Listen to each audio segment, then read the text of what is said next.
It's obvious that we don't intervene in many kind of emergency situations because there's too great a risk to our life or limb. But now, what happens when you're in a situation where if you don't act, there could be a risk to your life? Imagine you're in a room and a smoke alarm goes off, smoke is pouring out from under the door, and if you don't leave that room quickly, a fire could erupt and you could be suffocated or burned to death. It's obvious what you do. But now, again, what happens if you're in that same room and there are 10 other people and all of them do nothing? Do you take action when other people define the situation as do nothing rather than do something? When your life is at stake by following the herd. Behaving differently from your group can make you an outcast. But what would you do if you knew your group was entirely wrong? Would you, for example, sit in a burning room just because everyone else does? This hotel conference suite has been prepared for a focus group discussion on internet shopping. But all is not as it seems. We've been busy.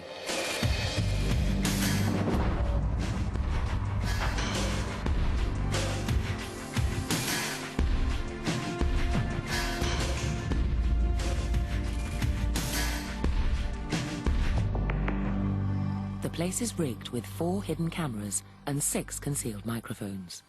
And psychology professor Dominic Abrams is watching from our control room, which we've built in an adjoining suite.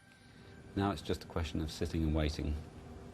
Right, so this is a questionnaire all about kind of shopping habits and everything here. So just move that off your chair so you can see. Our first participant is Mary Mizuno, a London student who thinks she's arrived early.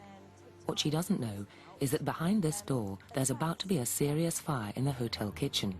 Or at least the illusion of one, created by a smoke machine and some sound effects. What will she do?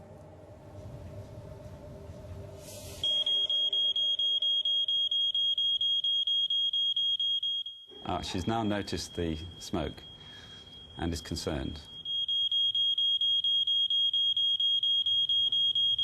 At this point, she decides to investigate to find out what's going on.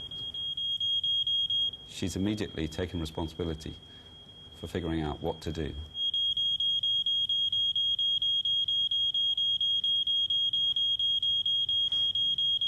Mary does the sensible thing and evacuates quickly.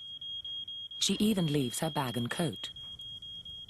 As I've never been in a fire situation before, I tried to remember the kind of things that you're supposed to do, so I left my stuff and just went out. But Mary was on her own. This time, we've planted 7 actors who are all in on the experiment. We've said to them, when you see the smoke, do nothing. Our second participant is Lauren Heffernan, also a student. What will she do? In this situation, she'll be following a script. The script is partly written in her mind. It's a script which is borrowed from things like sitting exams. Most situations like this have some element of expected or scripted behaviour. But what will happen to her script when we make a slightly unusual situation very unusual? Nothing to start with, so we get her attention. Now, how long before she dashes out of the room?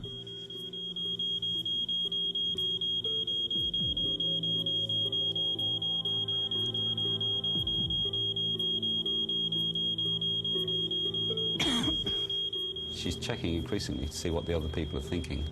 But who can she appeal to? The answer is nobody. She turns to the norm of the group. Ignore the smoke. In a real fire, the people in this group would be in very serious danger by now. I was looking for some sort of reaction from someone else, even just the slightest little thing, that they'd recognise that there was something, you know, going on here.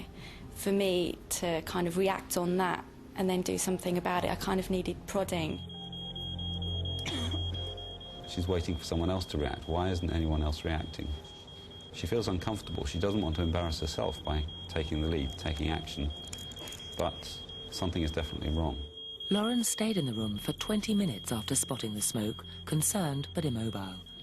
The fire brigade say that if this fire had been real, even if flames hadn't burnt through the door, she would have died of asphyxiation in this time. In the end, we had to ask her to leave. Pop out here. Thanks. I was surprised that I didn't do anything at all.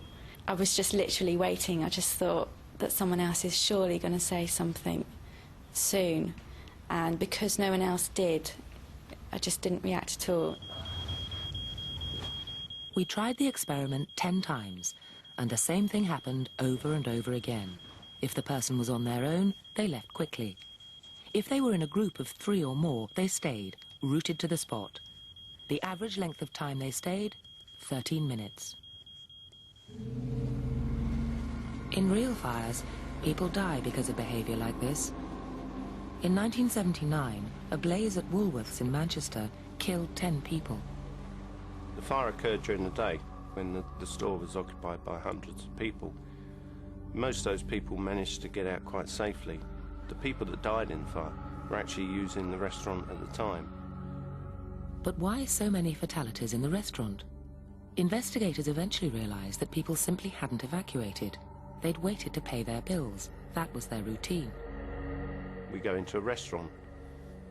We sit down, the waiter comes over, we choose a meal, we eat the meal, we pay for the meal, and then we leave the building. That's our script, if you like, for eating a meal. Worse still, everyone was following the same script, and no one wanted to be the only one to stray. One of the main reasons why people died in the Woolworths fire is because they didn't want to be the first to react. They didn't want to stand out for the crowd and went along with the crowd behaviour. Only one person in our experiment didn't go along with the crowd behaviour, artist James McKechnie. What's that coming up from under the table?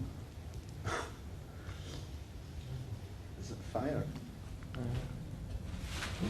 don't know.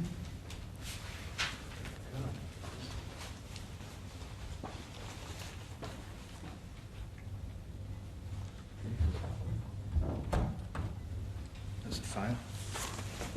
We should just wait till she comes back. Yeah. You think? Yeah. She said just to wait here, didn't she? What? Is that? What is that? I don't know. She said just to wait here, didn't she? What? Is that? She's coming right down now. James isn't going to sit in a dangerous room just because everyone else does. Yeah. Or is he? The power of the group proves irresistible.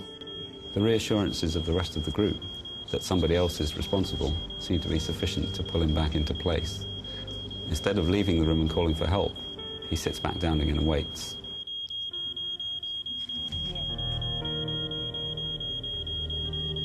Now everybody's looking at the smoke, but in some ways that gives the group even more influence.